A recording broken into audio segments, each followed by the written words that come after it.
Hey, what's going on here? What are you doing right here? Having coffee? What's the reason you approached? I need to see IDs, all of you. Officer, please tell the reason.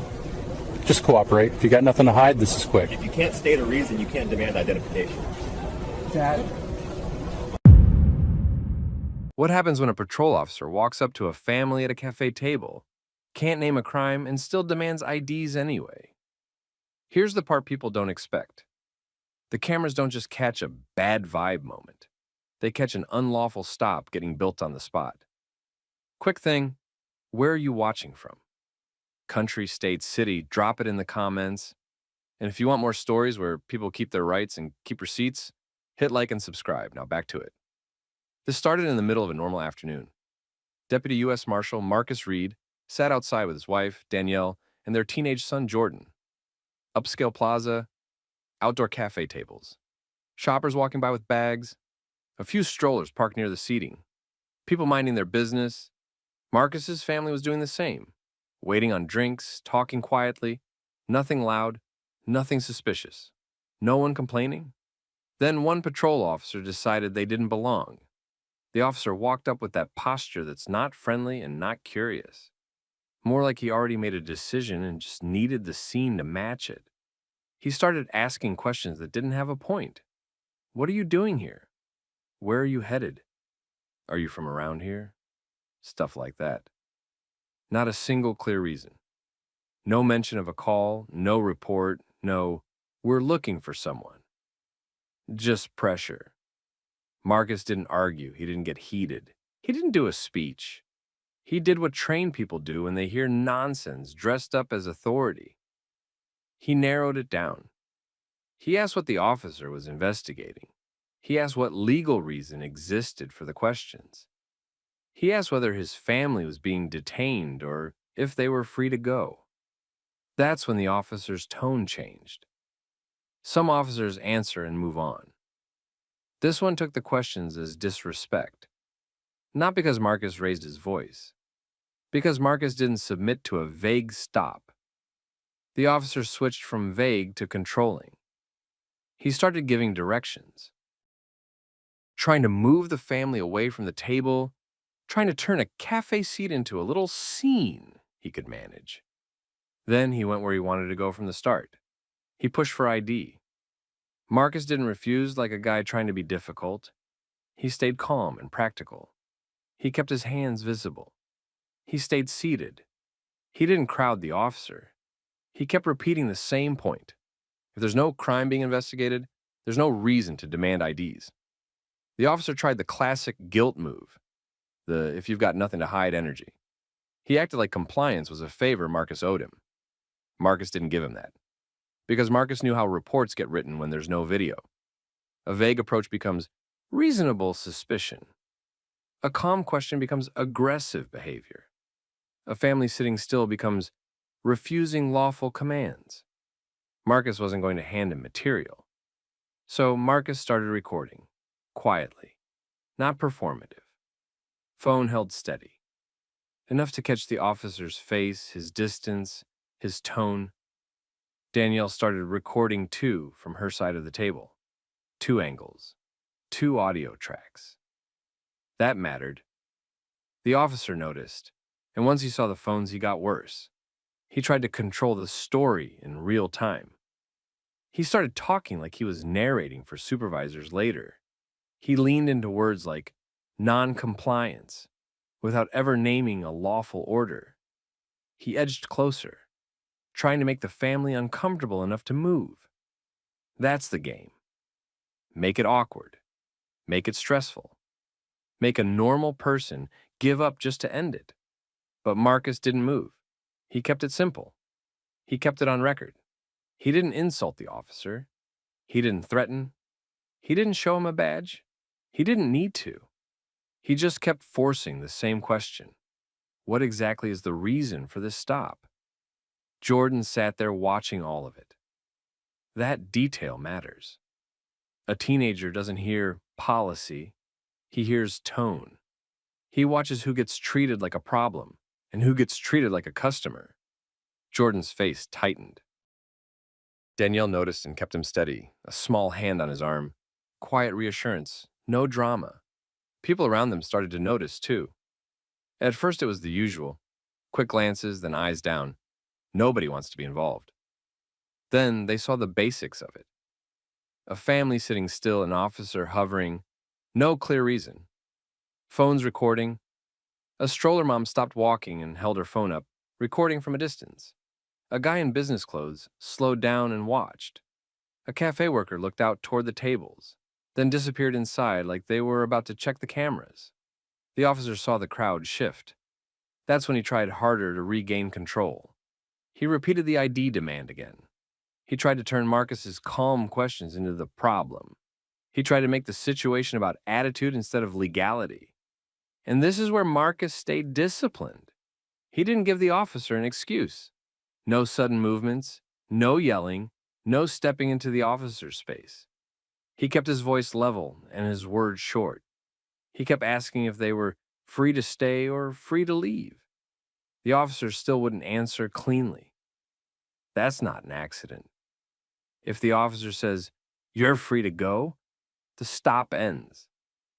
If he says, "You're detained," he needs a reason. So he stayed in the gray zone on purpose, trying to keep power without responsibility. Marcus didn't let him live there. While the officer talked, Marcus did something most people don't think to do in the moment. He locked in identifiers: badge number, unit info, time cues, the officer's exact position, the plaza camera poles in the background, the cafe entrance, the table number, details that make it impossible to rewrite later. The officer tried one more pressure move. He shifted his stance and reached toward his radio. Not an emergency motion. I can make this bigger motion. A threat without words. Marcus didn't react. He didn't flinch. He didn't rise to it. He stayed focused on one outcome: a clean record. Because Marcus wasn't trying to win a public argument. He was building the evidence trail that would outlast whatever the officer typed later. And right there, right as the officer started to call for backup, Marcus had already set the trap the right way. Multiple recordings, multiple witnesses, and fixed cameras overhead that don't care about anyone's ego. The officer touched his radio like he wanted the family to feel it. More uniforms, more pressure, more noise. Marcus didn't react. He let the officer make the choice on camera. The officer called it in. He framed it like he had a situation, even though he still hadn't named a crime. That's how these stops stretch. An officer starts it on a feeling, then tries to backfill the reason once other units show up. Two things happened at the same time. First, the crowd tightened. Not a mob, just attention. People stopped pretending they didn't see it. A couple phones stayed up. A few people repositioned like they didn't want to miss the next moment. Second, the officer started performing. He talked louder. He used official-sounding language. He tried to turn Marcus's calm questions into the issue like the family's attitude created the problem. He also started fishing for anything visible. Bags, pockets, the kid's hoodie. Anything he could point to later. Nothing was there. Danielle kept recording from her angle. Jordan stayed quiet. He looked between faces. He didn't look scared. He looked insulted. Big difference. Backup arrived fast. One unit, then another. Then a supervisor. Sergeant Lila Moreno walked in with a different energy. Not friendly, not hostile. She looked like someone who'd seen this exact scene 100 times and hated paperwork, even more than she hated being embarrassed in public. She asked the officer what he had. He tried to sell her a story. Suspicious behavior. Hanging around. Plaza issues. That vague word again. He leaned on it like it was a legal reason. Moreno didn't buy it immediately. She asked what specific crime he was investigating. She asked if anyone called. She looked around like she was checking whether this was about public safety or ego. The officer stalled. He kept talking without answering. He kept circling the same point. The family needed to identify themselves. Marcus stayed calm and kept doing the same thing because it works. He asked Moreno whether this was a detention. He asked what legal basis supported it. He asked if his family was free to stay seated and finish their coffee or free to leave. Moreno tried to end it the easy way. She pushed for cooperation without calling it a detention. That's a common move, too. She wanted compliance without responsibility. Marcus didn't take the bait. He made it simple for her, on camera, with witnesses listening. Either the family was detained for a stated reason, or the officer needed to step back. That's when the patrol officer slipped. He stopped pretending it was about safety and started talking about fit. He pointed at the plaza like it had an unspoken rule. He described the kind of people who usually sat there. He said the family didn't match that. He didn't say the word race out loud. He didn't need to. Everyone heard it. You could see it in the bystanders. A few people's faces changed at the same time. That stroller mom didn't move her phone. The suited guy started talking to his own camera, like he was narrating what he just heard. Even the cafe worker froze by the doorway for a second. Moreno clocked it too. She didn't want that on record. Not like that. Not in public. She pulled the officer back a step and asked again for the actual reason. Clear, specific, something she could defend later. He still didn't have one. Now he got frustrated because his little power play had an audience, and the audience wasn't on his side. He tried one more time to force the ID demand, acting like repetition made it lawful. Marcus kept his voice steady and his words short. He didn't argue motives. He didn't accuse. He didn't call names. He just made Moreno answer the only question that mattered. Were they free to leave? Moreno finally did what supervisors do when the video looks bad and the legal basis looks worse. She shut it down. She told the officer to end it. She told the family they weren't detained. She tried to smooth it over without admitting fault, but she also didn't order Marcus to hand over anything. That alone told you she knew the stop didn't stand up. Marcus didn't celebrate. He didn't posture. He stayed seated for a beat longer and made sure the ending was on video. Then he did another smart thing. He asked for names and badge numbers while everyone was still standing there. Moreno gave hers. The other units did too. The patrol officer hesitated, then gave his. Marcus also made sure the cameras got called out. He didn't argue about whether cameras existed. He treated it like a fact and acted accordingly. He looked at the poles. He looked at the cafe entrance. He looked at the layout like he was mapping it, because he was. Danielle stayed composed the whole time. She didn't say much. She didn't need to. Her phone did the talking. Jordan didn't say anything either, but he watched his dad hold a line without turning it into a scene. That mattered more than any lecture. The family stood up calmly. They didn't rush. They didn't apologize. They didn't try to prove they belonged. They just left. And the patrol officer had to stand there in front of his supervisor in a half circle of witnesses with no crime, no call, no legal reason, and multiple cameras recording how he tried anyway. That's where the real story started. Marcus didn't go home and cool off. He went home and locked the record down. He knew how these things get rewritten. First the report, then the language, then the little details that magically make the stop sound justified. He wasn't letting the paper beat the video, so he moved fast. He backed up both recordings, his and Danielle's, full files, originals preserved, copies stored in more than one place. He wrote the timeline while it was still sharp, minute by minute, where the officer stood, when backup arrived, when the supervisor showed, which cameras were visible, what the officer demanded, what he refused to explain. Then he went after fixed footage. The cafe had cameras. The plaza had cameras. Those systems overwrite on a schedule and nobody warns you. Marcus contacted the cafe manager first and asked for preservation, not a casual, "Can you send me a clip?" He asked what angles covered the table and the walkway. He asked the retention window. Then he contacted plaza security. He reached the security manager and made it clear this needed to be held as evidence, not a customer service issue. He gave the exact time block, the table location, the officer's position, the direction units arrived from. The manager placed a hold on the footage and logged it. That mattered. When footage is logged, it doesn't vanish. Bystander video came next. The stroller mom had a clean angle from a distance. The suited guy had longer footage with the crowd's reaction and the officer's body positioning. Marcus didn't argue with them online.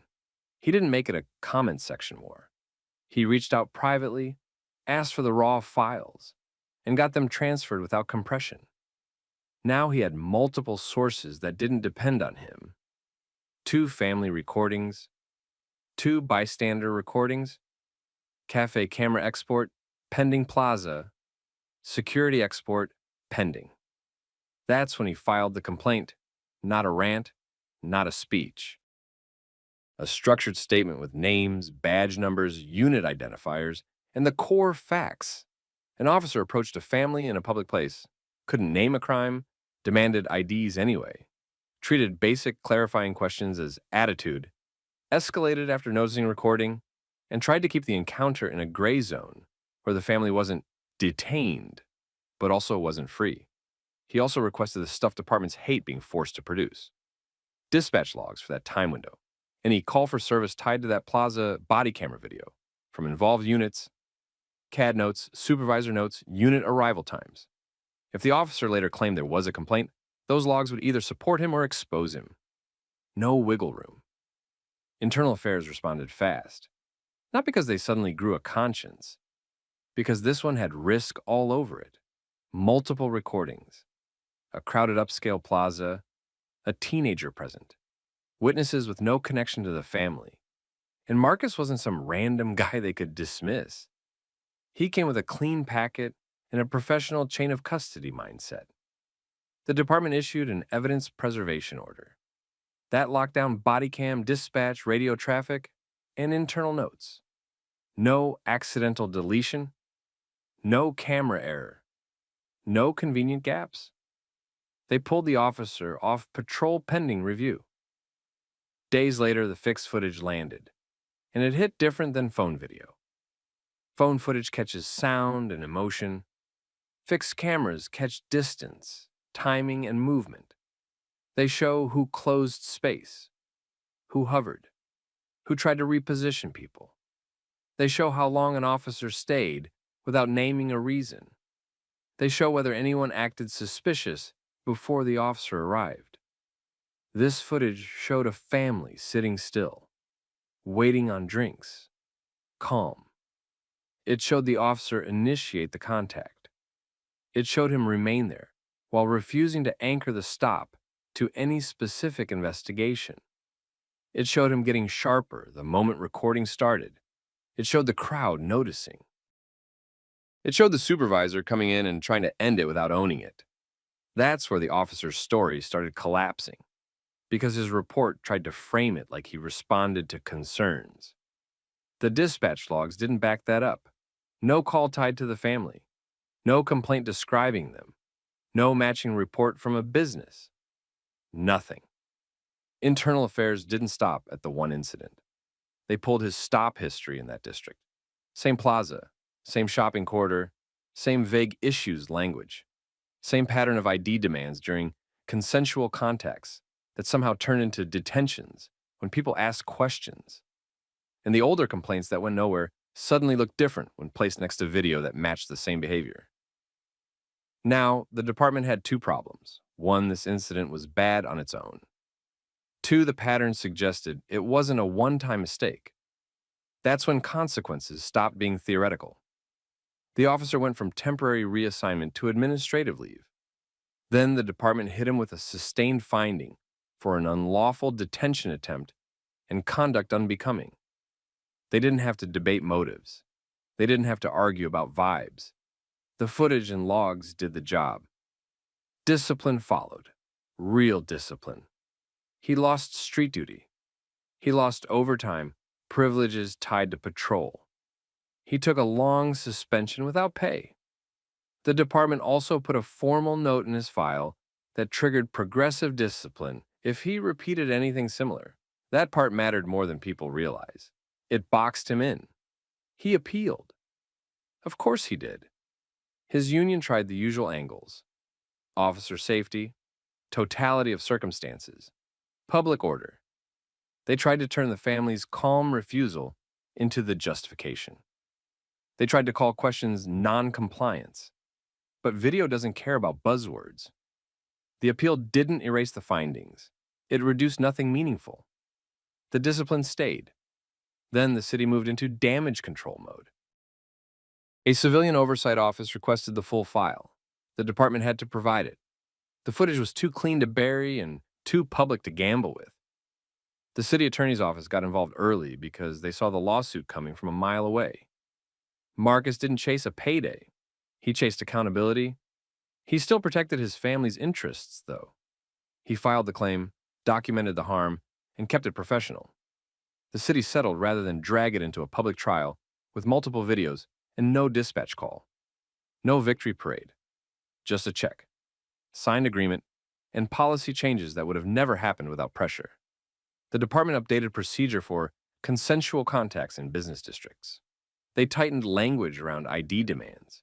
They pushed a training block on the difference between a conversation and a detention with a reminder that "you don't fit here" isn't reasonable suspicion.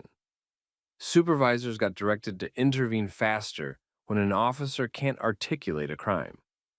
The plaza also updated its own protocol for footage preservation requests, so security staff wouldn't treat incidents like customer complaints. Now, the personal part. Jordan didn't walk away feeling brave. He walked away feeling exposed. He saw how fast normal turns into targeted. He saw how an officer can create a problem out of nothing, then blame the person who asks for clarity. Danielle handled that part at home. She didn't give him a lecture.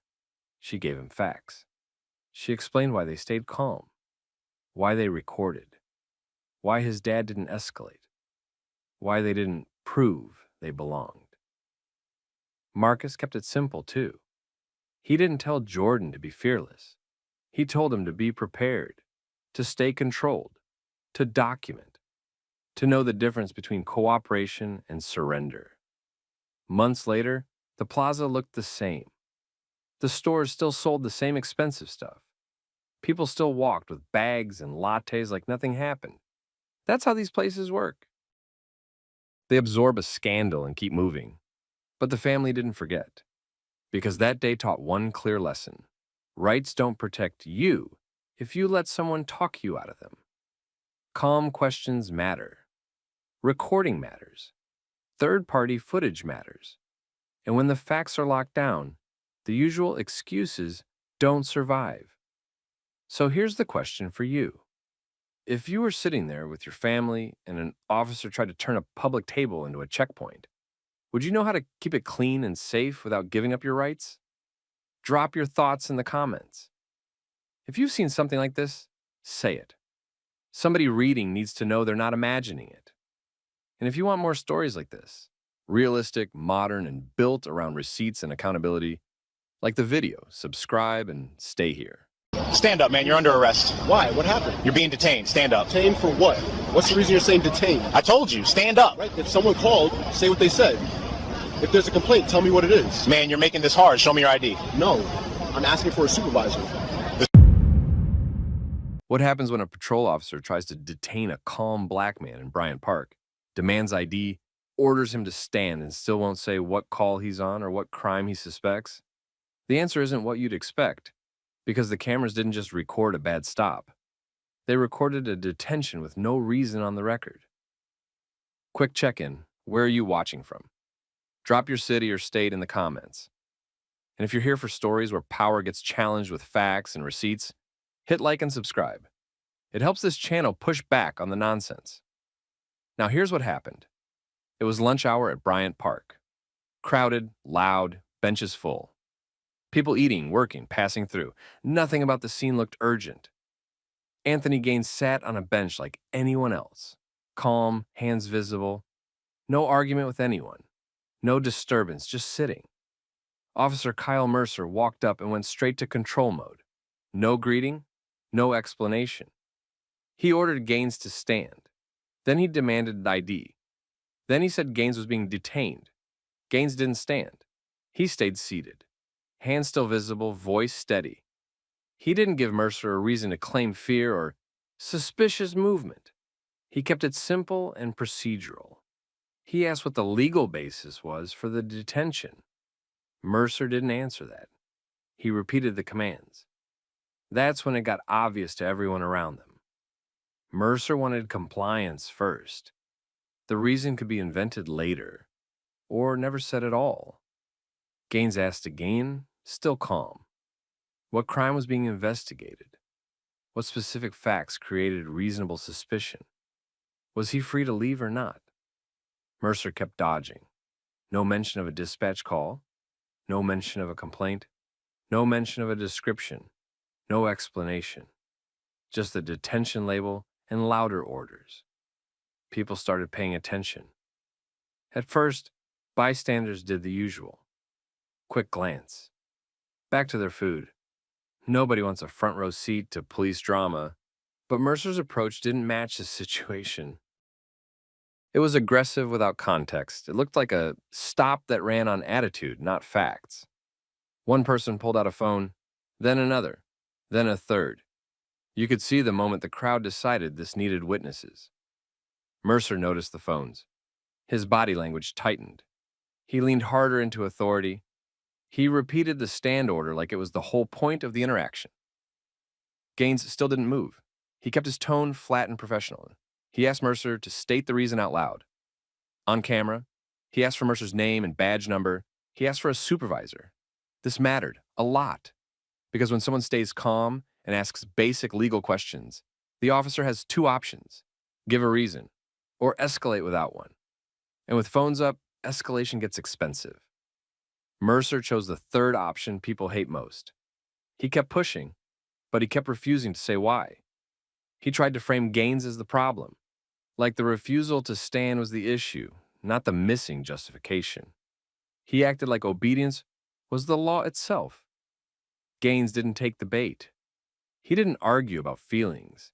He didn't insult the officer. He didn't raise his voice. He stayed locked on the same point. Detention needs a stated reason.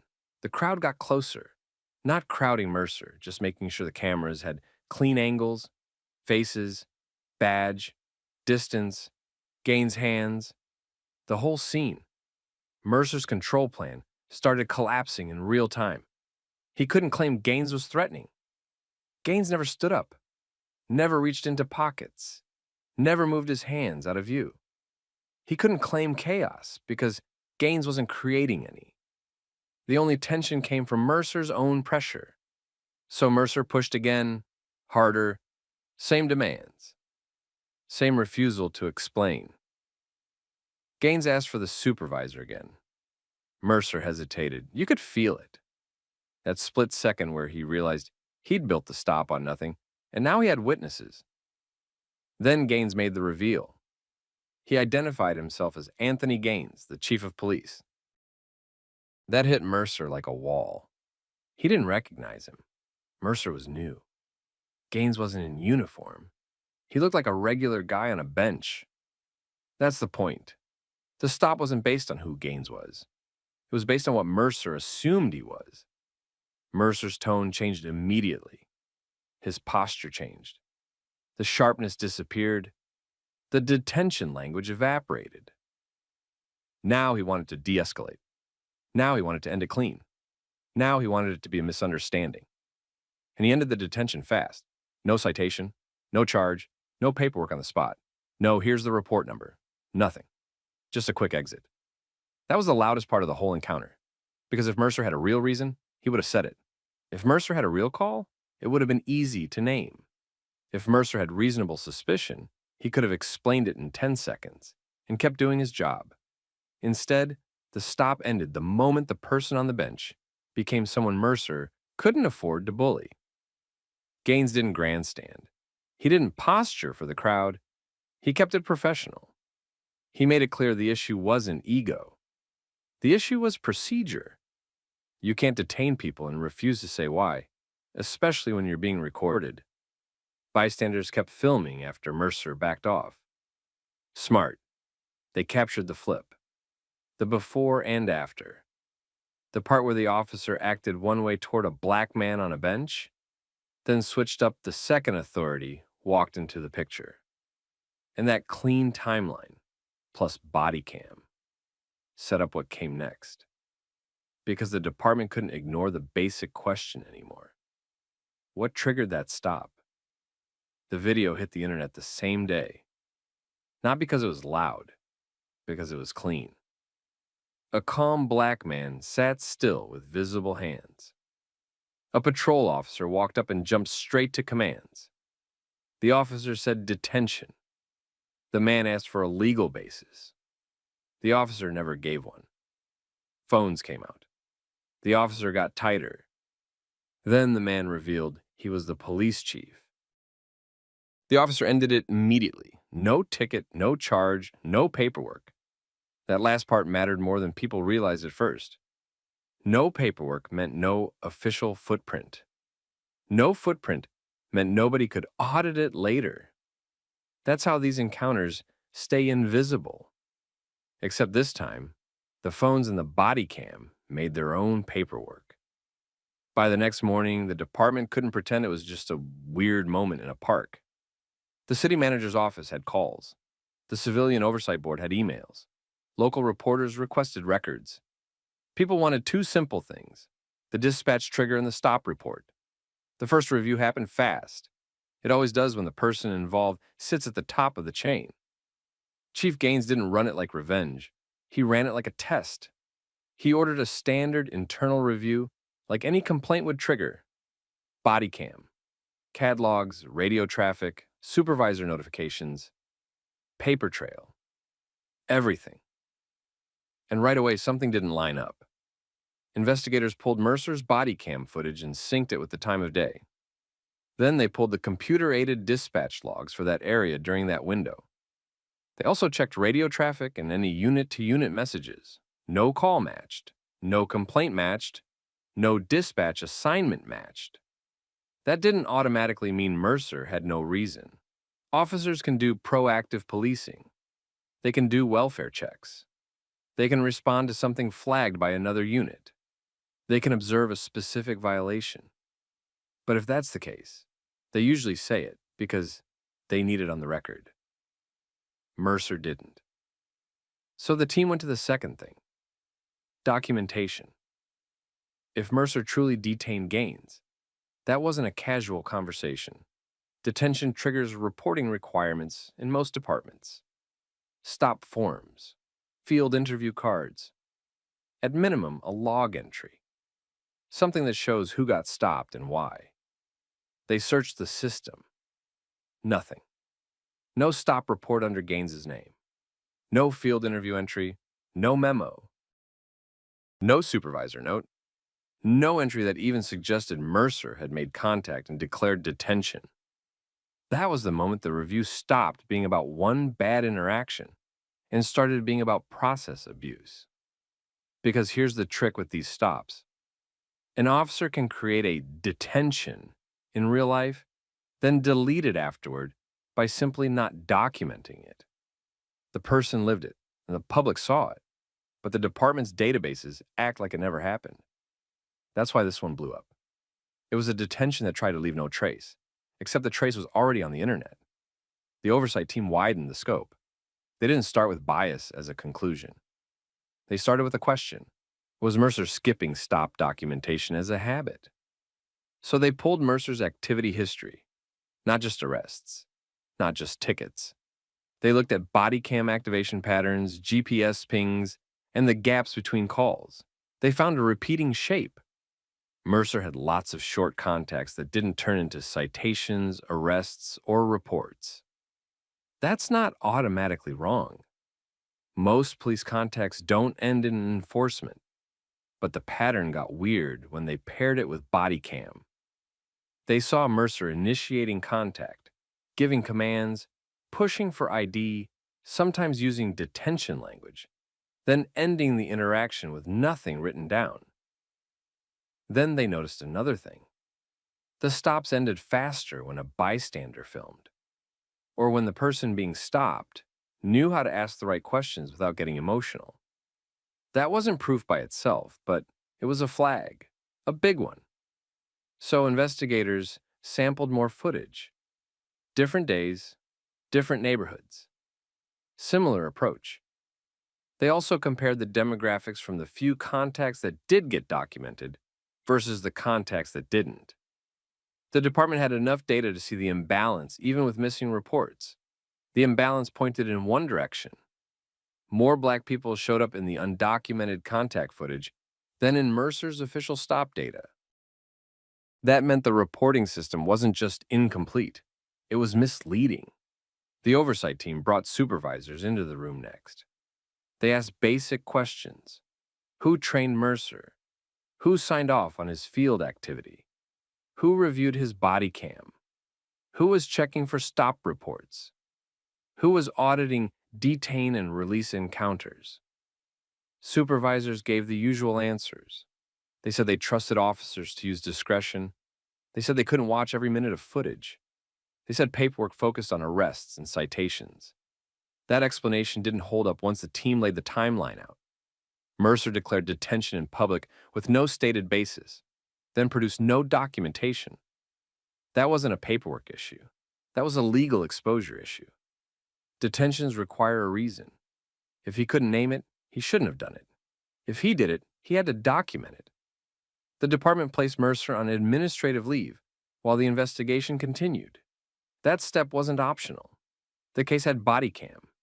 It had multiple public recordings. It had a missing dispatch trigger. It had a missing stop report.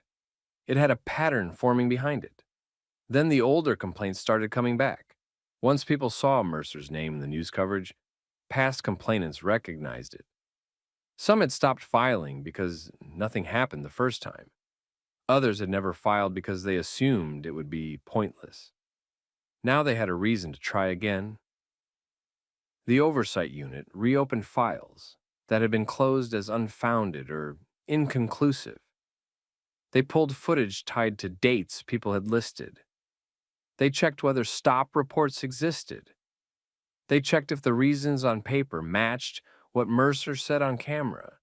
And the same problem kept showing up. Vague justifications spoken loosely in the moment, then no documentation, or documentation that didn't match the body cam. By the end of the second week, the department had more than a viral video. They had a stack of incidents that all relied on the same tactic. Control first, explanation later, paperwork never. And that's when the case moved from internal embarrassment to formal accountability.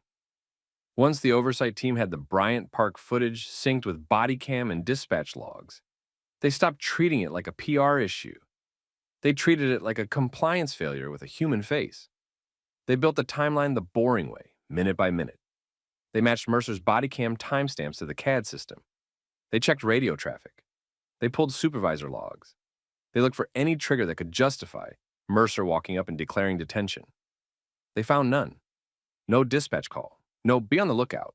No complaint. No park security request. Nothing that explained why Mercer picked that bench and went straight to stand-up Idaho detained. Then, they stacked the older encounters next to it. Same pattern kept showing up. Mercer approached. He controlled the pace. He demanded ID early. He used detention language loosely. He avoided naming a specific violation. He ended the contact abruptly when someone filmed, or when the person stayed calm and asked for the legal basis. The missing paperwork connected everything. Investigators didn't just accuse him of bias. They proved the operational trick. Mercer created real-world detentions and then erased them from the system by not documenting them. That meant supervisors couldn't review what they couldn't see. It also meant the department's public-facing stop data stayed clean while people still got stopped. And that's exactly why the case survived review. Because it wasn't opinion. It was records. Or the lack of them. The department put Mercer through the formal process. Not a quick firing to satisfy the internet. They gave him a chance to explain. They gave him representation. They held hearings. They compared his statements to the video. They compared his reasons to what he actually said in the moment. He couldn't square it. If he claimed he had reasonable suspicion, the footage didn't show him naming it.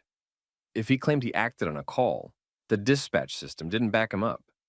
If he claimed it was a simple conversation, his own body cam caught him calling it a detention and issuing orders.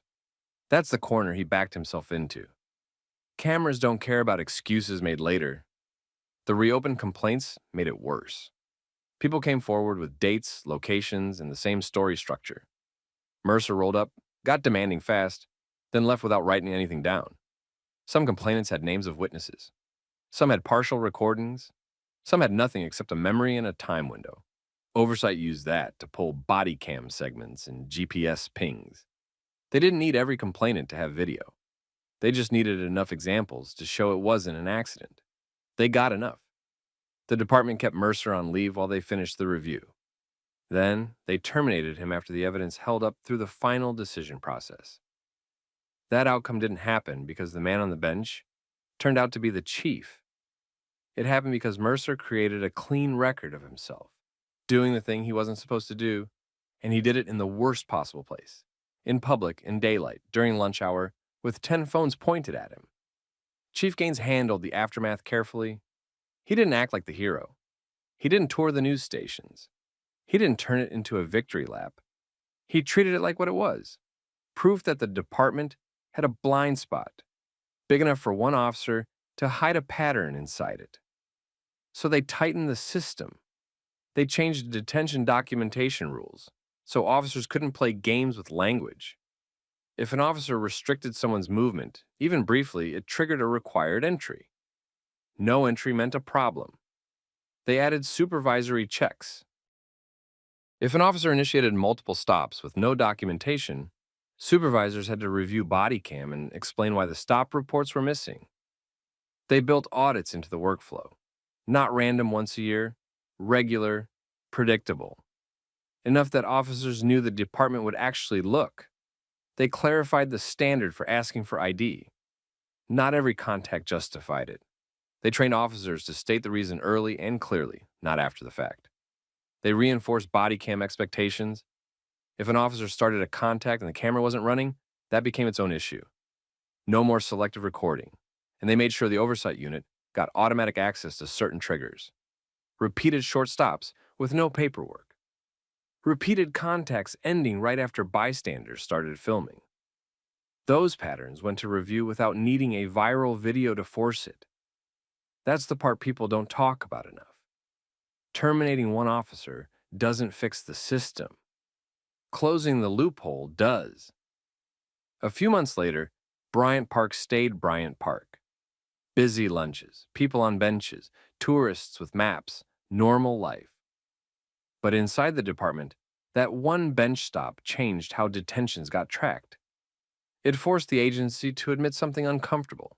If you don't require documentation, you don't have accountability. You have vibes and excuses. And if you're watching this thinking it couldn't happen to you, ask yourself something simple. If a cop can't clearly say why you're being detained, how long do you think they'll keep trying anyway if nobody's recording? Drop your thoughts in the comments. Would you have stayed seated like Gaines did, hands visible, calm, procedural? Or would you have stood up just to make it end faster? Share this with someone who needs it. And if you want more real-world accountability stories told straight, hit subscribe and stick around. Evening. What's going on tonight? What are you doing near this car? Getting coffee. Took a minute in the lot. What's the reason for the contact? I need to see your driver's license. State the legal basis. Where are you coming from? Where are you headed? Who are you meeting? I'm not answering extra questions without a reason. You're being evasive. Turn My around. hands are visible. You have my ID. Say the reason. What happened when a patrol officer decided a black internal affairs chief looked suspicious for sitting in his own car with a coffee and kept escalating even after learning who he was? It didn't end with an awkward apology. Where are you watching from? Drop your state or country in the comments. And if you like stories where somebody tries a power move and the footage forces consequences, hit like and subscribe. You'll want the next part because this officer didn't just overstep, he documented it. Now, rewind. Briar Ridge PD had been trying to look clean lately. New statements, new training memos, supervisors reminding everybody about professionalism. The public heard it and rolled their eyes. Inside the department, some officers treated it like noise. Internal Affairs didn't treat it like noise. Deputy Chief Malcolm Brooks ran IA. Black man. Mid-40s. Not flashy. Not a speech guy. He was a paperwork and proof guy. The kind of supervisor who didn't need to yell because he could pull the footage and line it up with the policy. That evening, Brooks wasn't running an operation. No sting, no secret meeting.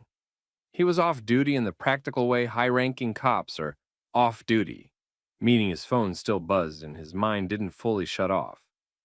He grabbed a coffee and parked in a gas station lot for a few minutes, sitting, checking messages, decompressing.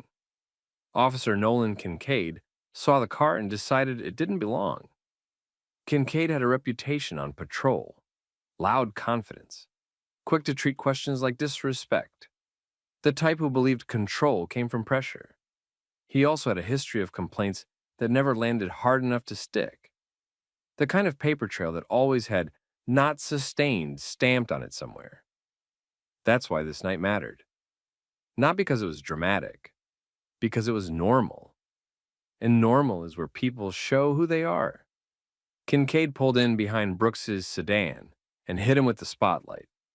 He didn't start with a simple greeting. He started with authority, ID request. What are you doing here? Why are you sitting here? The vibe wasn't curiosity, it was accusation. Brooks didn't match energy. He didn't try to big rank him yet. He gave ID. He kept his hands where they could be seen. He asked a basic question back. What was the reason for the contact? Kincaid didn't answer cleanly. He circled around it. He implied the car looked suspicious. He implied Brooks was being difficult for even asking. Brooks noticed Kincaid's stance. Kincaid kept angling his body, like he wanted the Bodycam audio to be messy. Like he wanted the record to be unclear. Brooks made it clear without drama that the interaction was being recorded beyond just the body cam, dash cam, lot cameras, everything. That should have cooled Kincaid down. A smart officer hears multiple cameras and stays professional. Kincaid doubled down. And that's the point where Brooks finally did identify himself properly. Name, badge, title, still calm, still controlled. Kincaid processed it. You could feel it in the pause. Then he did something that told you everything you needed to know. He didn't reset. He didn't apologize. He didn't step back. He got more aggressive. That little pause after Kincaid read the ID, it didn't soften him. It hardened him. He looked at Malcolm Brooks like Brooks had personally insulted him by existing in that seat. Then he started talking the way some cops talk when they think they've been challenged. Not about the parking lot, not about safety, about control. Kincaid told Brooks the stop wasn't over. He told him to step out of the vehicle. He framed it like Brooks was delaying on purpose, like asking for a reason was arguing. Brooks kept it tight, hands visible, calm tone. He repeated the same point. He'd comply with lawful orders, and he wanted the legal basis stated clearly. Simple, professional. The kind of answer that gives an officer a clean exit if the officer wants one. Kincaid didn't take the exit. He shifted into contempt. He started taking shots at internal affairs as a concept. He painted IA as people who sit behind desks and ruin careers. He made it personal by making it about Brooks's position, like Brooks didn't earn it, like it was a gimmick. And then he did the thing officers do when they want to manufacture justification. He started fishing. He said he needed to check the car. He implied he had reasons. He leaned in toward the window like he was sniffing for something that wasn't there. He asked questions that weren't connected to anything. Where Brooks was coming from, where he was going, why he was parked, who he was meeting, why he was in this part of the city. He wasn't investigating a violation. He was looking for a hook. Brooks didn't get dragged into the trap. He didn't answer extra. He didn't volunteer a story Kincaid could twist. He stayed focused on process. He asked if he was being detained or free to go. He asked for the specific violation. He reminded Kincaid again that the interaction was being recorded by more than one camera. That reminder hit Kincaid the wrong way. You could almost feel it. Kincaid stepped a half pace back, then repositioned so his body blocked the cleanest angle of his own camera. He also raised his voice, not to communicate, but to dominate. He wanted it loud. He wanted it messy. He wanted the record to sound like compliance problem instead of officer problem. Brooks stayed even. Then Kincaid made the next move in the chess game. He tried to turn Brooks into a suspect with labels. He described Brooks as non-compliant. He described him as evasive. He described him as hostile without Brooks being hostile at all. That kind of language matters because it's the foundation officers use later to justify everything else. Brooks didn't argue the labels. He challenged the facts underneath them. He asked Kincaid to repeat on camera what order he was giving and what law it was tied to. He asked if a supervisor was being called. He kept giving Kincaid the same off-ramp, say the reason, do this correctly, end it. Kincaid didn't want to correct. He wanted submission. So he escalated again. He threatened removal from the car. He hinted at cuffs. He used that tone that says, I can do whatever I want, and you can't stop it. Brooks didn't flinch. He didn't dare him either. He just made it clear he wasn't consenting to any search, and that if Kincaid believed he had legal cause, he needed to articulate it and be ready to explain it to command staff. Brooks wasn't flexing. He was forecasting. That's when Kincaid's taunts got uglier. He didn't use slurs. He didn't need to. He went for that coded disrespect some people use when they want to put a black man in his place without saying it outright. He implied Brooks was only in that position because the city wanted a certain image. He implied Brooks didn't understand real policing. He implied oversight was the enemy, and Brooks was the face of it. And here's what's crazy. Kincaid said all of this after he knew exactly who Malcolm Brooks was. That's not a misunderstanding. That's a choice. Brooks gave him one more clean warning. Not a threat, a boundary. He told him the conduct was crossing into retaliation and harassment. He told him the record would reflect it. He told him to call a supervisor to the scene. Kincaid answered by going to the radio. He called for backup, and he painted Brooks as the problem. He didn't say, I've got the IA chief here, and I need a supervisor for transparency. He said the kind of thing that makes the responding units show up keyed up. He described a suspicious vehicle. He described a driver refusing commands. He framed it like officer safety was at risk. All while Brooks sat there, still, hands visible, coffee untouched, acting like a professional adult. Kincaid wanted the next officers to arrive already leaning his way. That's how these things get dangerous without anyone throwing a punch. Narrative first, reality second. Brooks didn't panic. He did something subtle instead. He positioned his phone so it would catch audio clearly, not to go viral. To preserve a clean record in case someone tried to summarize the stop later. Now Kincaid had a problem. He couldn't intimidate Brooks into silence. He couldn't bluff Brooks into consent. And he couldn't pretend cameras weren't watching. So he made it personal again. He leaned closer to the window and pushed the same demand out of the vehicle, like volume could substitute for legality. Headlights appeared at the edge of the lot a moment later. Another unit coming in hot. Kincaid straightened up like he was about to perform. Brooks stayed calm because he already knew the truth. Once other officers arrived, Kincaid wouldn't just be dealing with a driver. He'd be dealing with witnesses. The second unit hit the lot with urgency. Tires slowed hard. Doors opened fast. Kincaid turned into it like he'd been waiting for an audience. He started talking before anyone even got close enough to see Malcolm Brooks's face clearly, and he fed his version first. Drivers being difficult. Drivers refusing orders. Drivers making it unsafe. That's how these things go when someone's trying to control the record. Build the story early. Let everyone else inherit it. Sergeant Mateo Alvarez stepped out and did one quick scan. Cruiser placement, body language, hands, distance. Then his eyes landed on the driver. He recognized Brooks immediately. Alvarez didn't show panic, but his face tightened. He knew what this was. Not a normal stop.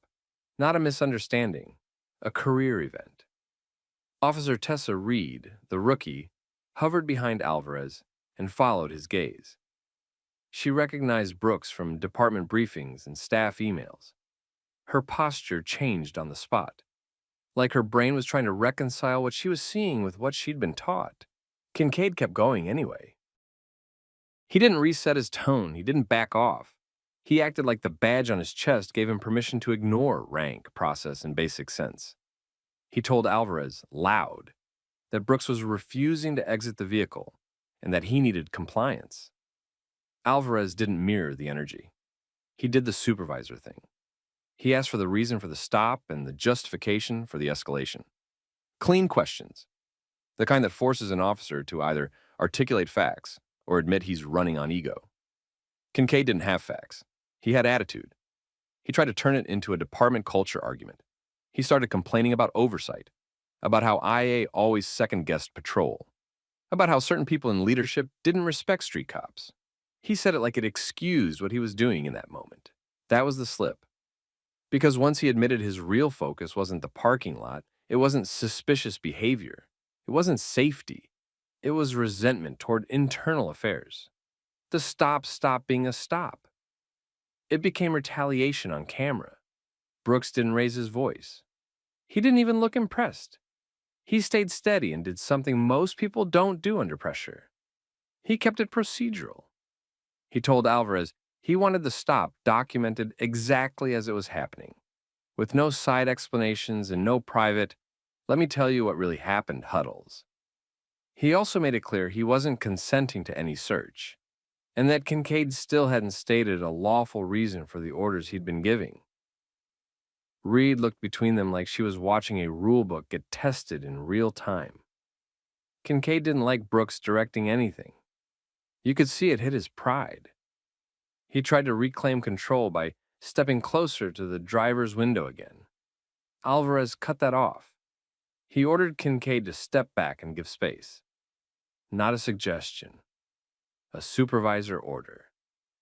Alvarez's voice came out controlled, but firm enough that Reed straightened up immediately. Kincaid hesitated. Cade? That tiny hesitation mattered too. It showed he was deciding whether to obey. He obeyed, but he made sure everyone saw his irritation.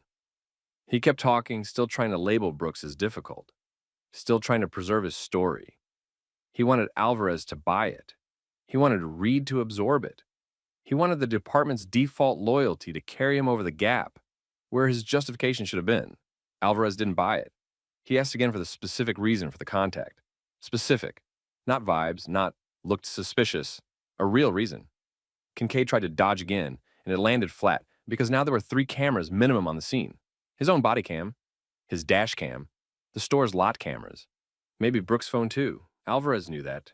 Brooks knew that. Kincaid knew it most of all. Brooks finally gave Alvarez the key detail he'd been holding back. He identified himself clearly as the internal affairs chief and said he'd been sitting there drinking coffee, doing nothing illegal, when Kincaid decided to turn it into a confrontation. Alvarez took one more look at Kincaid. The look supervisors give when they realize they're going to be writing a lot of paperwork for someone who didn't deserve the benefit of the doubt. Then Alvarez made the call that changed the whole tone. He requested a command lieutenant to respond. Immediate. On scene. No delay. He also told Reed to stay present and observe. No wandering off, no go handle traffic. He wanted witnesses locked in. Kincaid tried one last angle. He acted like oversight was interfering with policing, like the department was handcuffing him, like he was the victim of leadership. Brooks didn't argue the speech. He didn't need to. He ended the confrontation the way an IA chief ends things, when someone's digging their own hole. He told Kincaid, calm and clear, that accountability wasn't a personal attack and it wasn't optional. It came with the job. And the record was going to reflect everything Kincaid had chosen to do after learning exactly who he was talking to. Kincaid went quiet for the first time. Not because he suddenly understood professionalism, because he finally understood consequences. The command lieutenant arrived and didn't waste time. He separated people. He asked for the reason for contact. He got the same vague answer Kincaid had been dodging with all night. Then the lieutenant did the one thing that tells you a supervisor knows a disaster when he sees one. He ended it. He told Brooks he was free to go. He told Alvarez to stay put and start the documentation. He told Kincaid to stop talking and keep his camera on. Kincaid tried to squeeze in a last narrative push on the spot. He wanted the lieutenant to validate him. He wanted someone higher up to say he did the right thing. That didn't happen. The lieutenant sent Kincaid back to the station, not to keep working, but to wait. That difference matters. Cops know it. Kincaid knew it too. Brooks left the lot like any other driver would. No victory lap, no speech, no theatrics. The coffee sat untouched the whole time. The point wasn't the coffee anyway. The point was the officer who chose to turn a normal moment into a power game. And now the cameras had a full record of every choice he made. Back at headquarters, the process started fast, the way it only starts fast when leadership knows the evidence is bad. Brooks didn't run the investigation himself. That's what people assume IA chiefs do. In reality, good departments avoid conflicts like that. Brooks triggered the process and stepped back from the lead role. He routed it to professional standards with oversight from command staff, clean chain, clean paperwork, no excuses later. First move, preservation. They locked the body cam footage before anyone could misplace it. Same for dash cam. Same for radio traffic, CAD notes, dispatch audio, the timestamps, the call history. They pulled the gas station surveillance too, because Kincaid's whole stop leaned on the idea that he had reason to treat Brooks like a problem. Lot footage doesn't care about vibes. It shows what happened. Second move, duty status. By the next shift, Kincaid sat on administrative leave. He still got pay at first. That's how it works in most places. Leave doesn't mean innocence. It means the department needed him off the street while they reviewed a stop that already looked like misconduct on its face. Third move, statements. Alvarez wrote his report the same night. He didn't dress it up. He described what he saw, what he heard, and how Kincaid behaved after learning who Brooks was. Reed wrote hers too. That rookie report mattered more than people think. Rookies don't have old loyalties yet. They describe what happened the way training taught them. Straight, unpolished, hard to spin. Kincaid's report hit the system later and read like a script. Lots of labels, few facts. A lot of uncooperative without clean articulation of why the contact escalated in the first place. Then the interviews came. Kincaid showed up with a union rep because of course he did. He leaned into the classic defenses. He framed it as officer safety. He framed Brooks as argumentative. He framed the situation as a misunderstanding. That strategy works when the record has gaps. This record didn't. The footage showed Brooks staying calm, hands visible, minimal movement, clear questions, no threats, no sudden moves, no behavior that justified the tone Kincaid used. The footage also showed Kincaid switching gears the moment he recognized the name. That was the part that killed him. Not because he made a bad call at first, because he doubled down after he knew. That's not confusion, that's intent. Professional standards pulled Kincaid's history next, not to punish him for old stuff, to test pattern. They looked at his past stops flagged as uncooperative subject. They compared those labels to video. They looked for the same pressure tactics, same narrative building, same habit of escalating, then writing like the driver forced his hand. They found enough to make leadership nervous. Not nervous about Kincaid, nervous about what it said the department had tolerated. Inside the building, the mood split fast. Some officers were furious at Kincaid for embarrassing them, not because they loved internal affairs, because he dragged the whole department into a mess that didn't need to exist. He made everyone look like they couldn't control their own people. Others got quiet. They'd seen Kincaid push people around before. They'd heard the way he talked when he thought nobody important was listening. This time, Somebody important was listening. With cameras. The rookies watched it like a lesson they didn't ask for.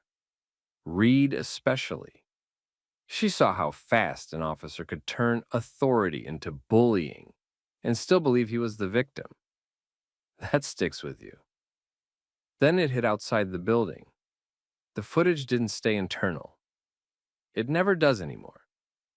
A public records request came in. Local media caught wind of it. The city reviewed what could be released. They released enough. People saw the escalation, not as an isolated clip, but as a timeline. Start to finish. The officer's posture. The radio call. The way he tried to set the story before backup arrived. The way he kept pushing after he learned the man in the driver's seat ran internal affairs. And the public reaction wasn't confusion. It was recognition. A lot of people said the same thing in different words. If he acted like that toward the IA chief, imagine how he acted toward regular civilians who didn't know policy and didn't have rank. That's what damaged trust. Not the traffic stop, the mindset behind it. The department had to respond with something stronger than a memo. So they moved the case to a disciplinary board review with command staff and city HR present. They also looped in the city attorney because Kincaid's behavior raised legal risk, retaliation, abuse of authority, false statements, the kind of stuff that turns into lawsuits and settlements fast. Kincaid still tried to fight it. He filed a complaint against Brooks. He claimed Brooks provoked him. He framed it as leadership harassment. He wanted counterpressure. He wanted the process to slow down. It didn't slow down. The evidence ran too clean. The final findings hit in plain language. They substantiated harassment and unprofessional conduct. They substantiated insubordination because he ignored clear supervisory direction and kept escalating. They substantiated misuse of authority because the stop had no solid legal foundation once you stripped away the labels.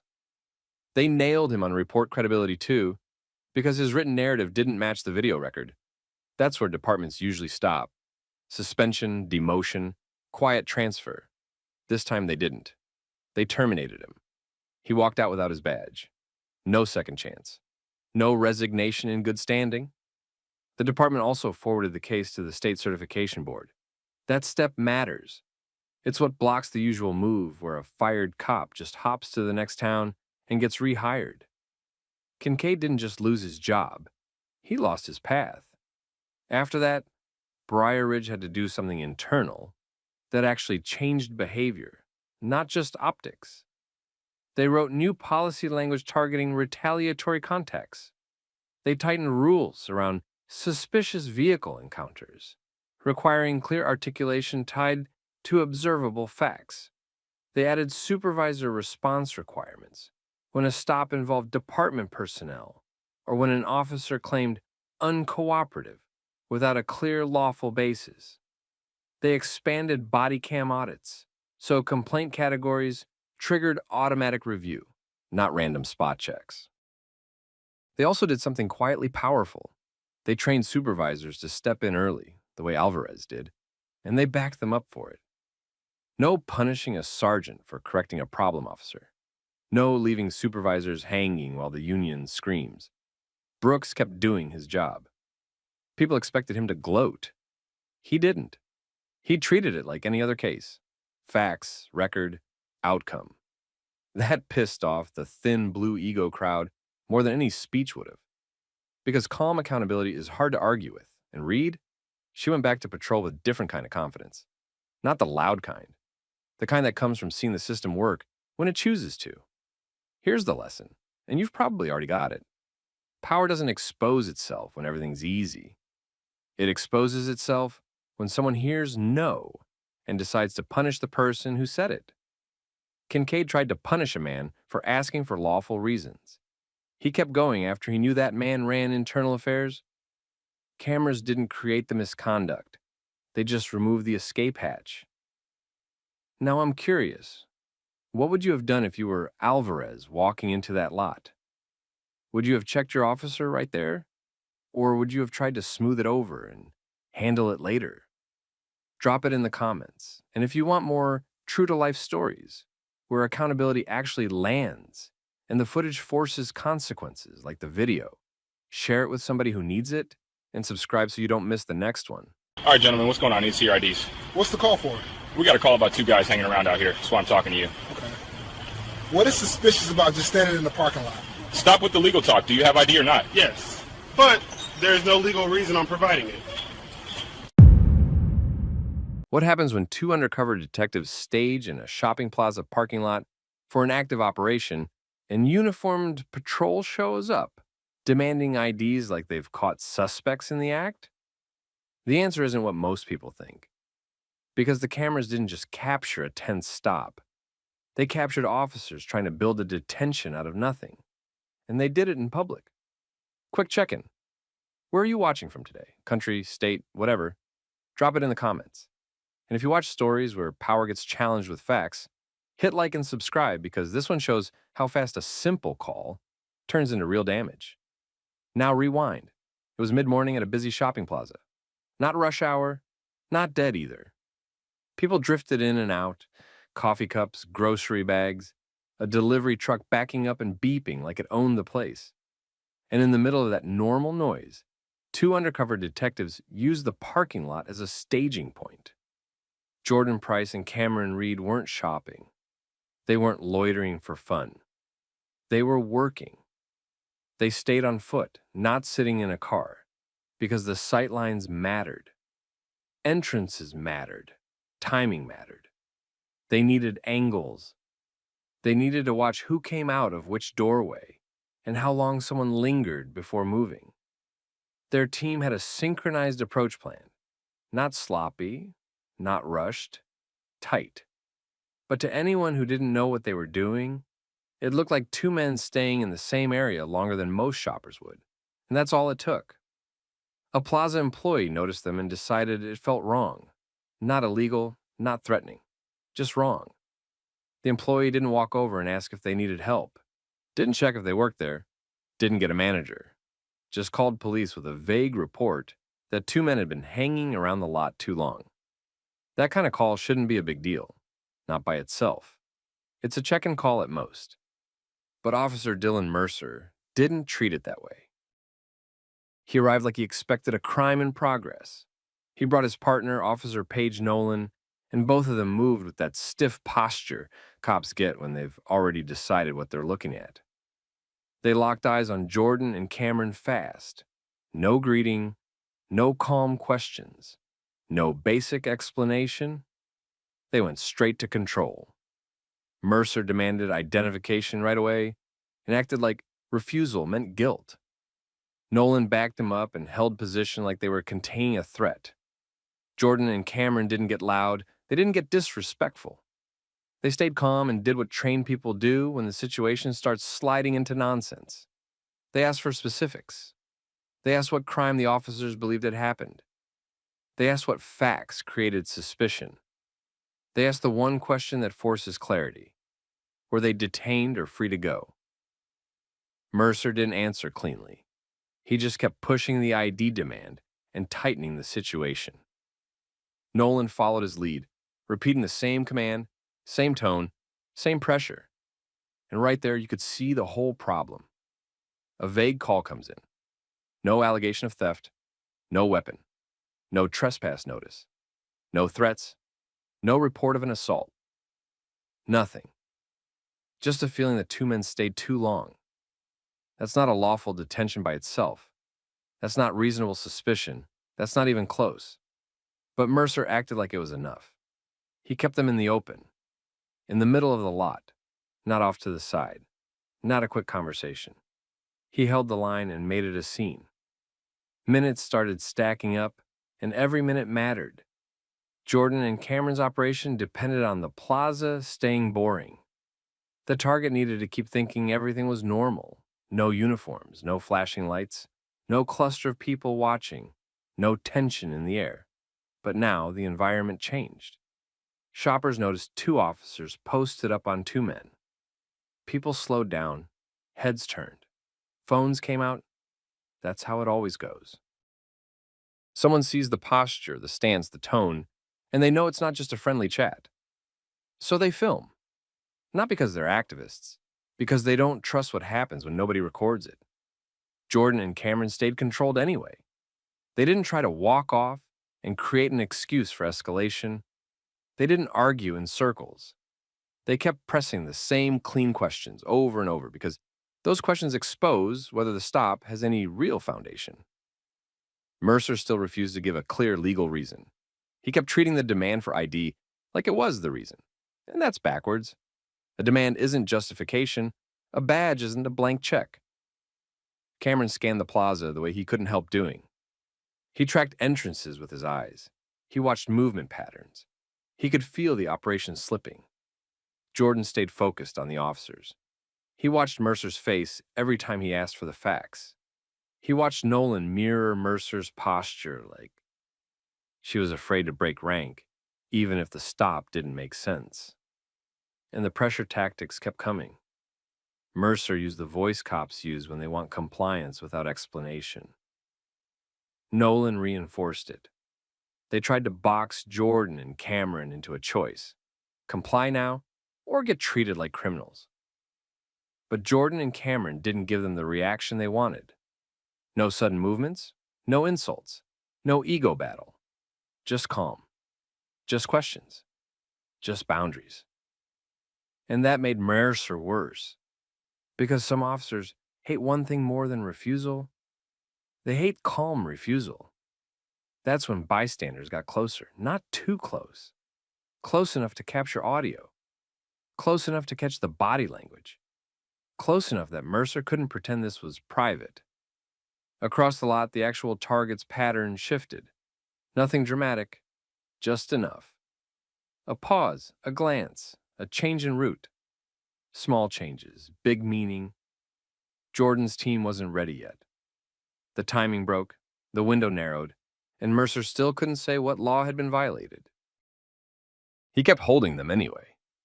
By then, this wasn't just an annoying stop. It was interference.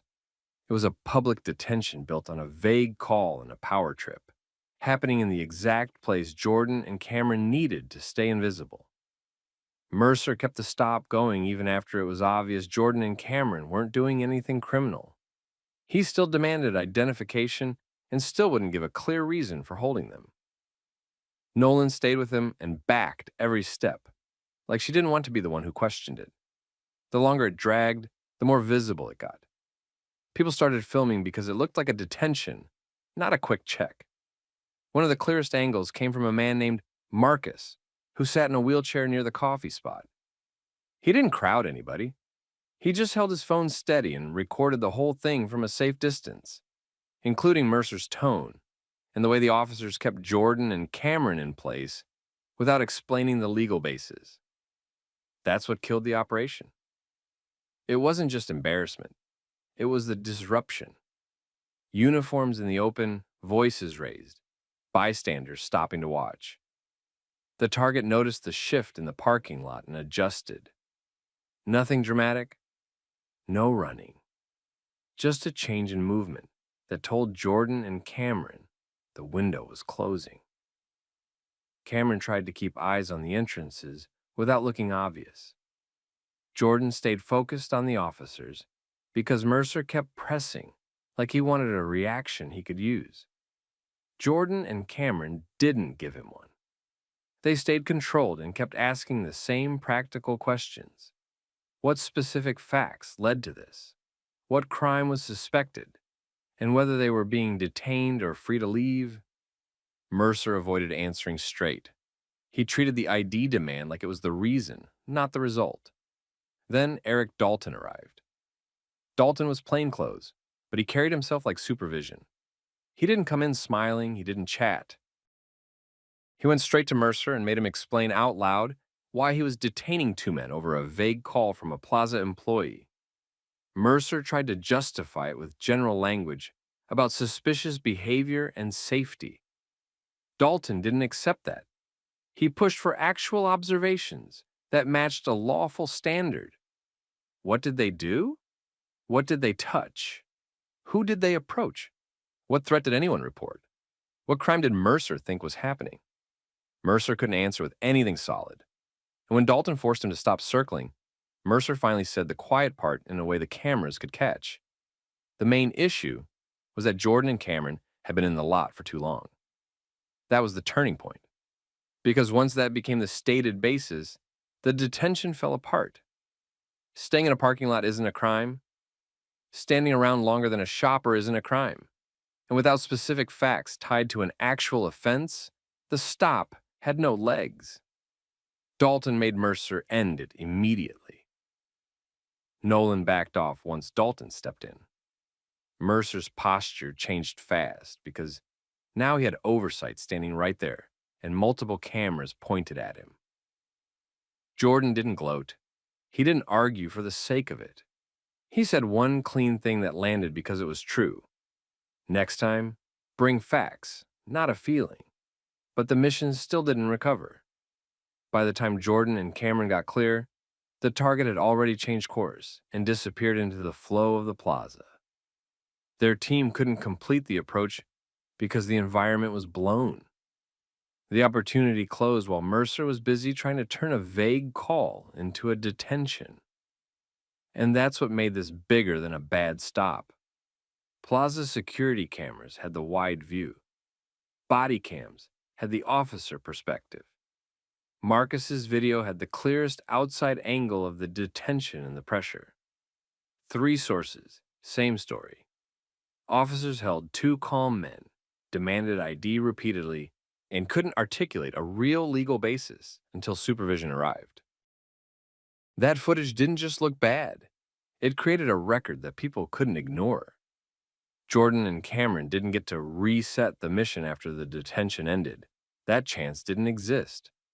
The target had already changed behavior, blended into the normal plaza flow, and disappeared before the team could finish the approach. Jordan's unit ran the post checks anyway. They checked exits. They checked cameras their team had access to. They checked timing against radio logs. The results stayed the same. The operation got blown because a vague call turned into a public detention with no real legal basis. That alone would have been bad. But it didn't stay inside the department. The footage made sure of that. Within days, the recordings started circulating. Not just one clip, multiple angles. The plaza's security view showed how long Mercer and Nolan held Jordan and Cameron in place. The Bodycam audio captured the repeated ID demands and the way Mercer dodged the basic question of what specific crime he suspected. Marcus's wheelchair angle showed the public impact. Officers pressing 2 calm men while shoppers watched. And once video like that exists, people start asking the questions that matter. Who called this in, and what did they actually report? Why did the officers treat it like a crime in progress with no described crime? Why didn't they clearly state whether it was a voluntary contact or detention? Why did it take a plainclothes supervisor showing up for anyone to start talking about actual legal standards? Internal leadership couldn't brush it off as just a misunderstanding. The mission was real. The interference was real. And the record was too clean. Then it escalated again for a separate reason. The operation had federal coordination connected to it. That detail didn't hit the public right away, but it hit the right desks fast. Once the stop got flagged as interference with federal work, the review stopped being optional. Investigators requested everything. Plaza security footage, full body cam files, dispatch audio, CAD notes, unit arrival times, supervisor communications, any prior calls from that plaza employee, any pattern of similar lingering stops by Mercer and Nolan. They didn't just look at the moment. They looked at behavior. And Mercer's problem was simple. He couldn't articulate reasonable suspicion beyond. They were there too long. That sounded weak on the street, and it sounded worse on paper. Nolan didn't escape it either. She reinforced the detention. She didn't correct it. She didn't step in to narrow it. She stayed aligned with Mercer's decisions, and the cameras caught that too. The department tried to contain it at first. Standard move, quiet review, quiet meetings, quiet statements. That didn't work. Because the case wasn't just about optics. It was about unlawful detention and mistreatment under color of authority. plus operational interference. The facts didn't support the officers. The evidence didn't leave room for creative storytelling. The city suspended both officers while the investigation ran. Mercer tried to defend the stop as proactive policing. Nolan tried to frame it as following procedure. Investigators kept dragging it back to the same question. What specific facts justified detaining two men who were not committing any reported crime? They never produced a clean answer. And once that happened, the next steps were predictable. Mercer lost his job. Nolan lost hers too. The department couldn't keep them after the footage and the findings, not without admitting that this was normal practice. They didn't want to admit that. Jordan and Cameron didn't treat the firings like a victory. They treated them like a consequence. They still had to explain to their own chain of command why the mission failed. They still had to document how the stop disrupted timing and changed the environment. They still had to sit in meetings where people pretended it was all unfortunate instead of avoidable. Then came the lawsuit, not a small one. The city faced real exposure because the detention happened in public, lacked articulable reasonable suspicion, and got backed up by multiple recordings. The claim didn't hinge on one person's memory. It hinged on video and audio. The city didn't want a trial with those clips playing on a screen for a week. So it ended in a $5 million outcome, tied to the unlawful detention and mistreatment, plus the damage caused by the interference. The payout hit budgets. It hit reputations. It forced the city to choose between denial and reform. They chose reform, but only after it cost them. Policy changes rolled out after that. Dispatch updated how they handled vague, suspicious person calls. Officers now had to document specific observed behavior before turning a contact into a detention. Supervisors got clearer authority and responsibility to end weak stops early, not after they'd already created a mess. Bodycam review rules tightened. Training got mandatory with real scenarios focused on reasonable suspicion, detention limits, and how to separate discomfort from criminal indicators. And the plaza itself changed too. Management adjusted how employees reported concerns. They emphasized descriptions and actual behaviors, not general fear. The employee who made the original call didn't control what happened after, but that call started the chain, and the plaza learned what vague reporting can trigger when officers show up ready to dominate instead of assess. Months later, the lot looked like it always did: cars, coffee, people walking with bags. But the department didn't look the same. Jordan and Cameron went back to work because that's what they did. They kept doing operations, they kept planning staging points, they kept watching the same kinds of entrances. But they also carried that lesson with them. It only takes one patrol decision, one ego moment, one weak call handled badly to burn months of work and put everyone at risk. And for anyone watching this, here's the point. When officers can't explain why they're detaining someone, that's not a small issue. That's the whole issue. The Constitution isn't based on vibes. It's based on facts. If an officer can't state the facts, they don't get to take your freedom just to check. Now tell me this. If you were standing there, filming like Marcus did, what would you focus on to make sure the truth couldn't get twisted later?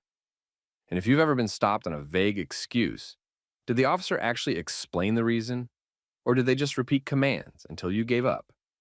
Drop your thoughts in the comments. Share this with someone who thinks it's no big deal to hold people for nothing. And subscribe if you want more real, grounded stories where accountability actually shows up.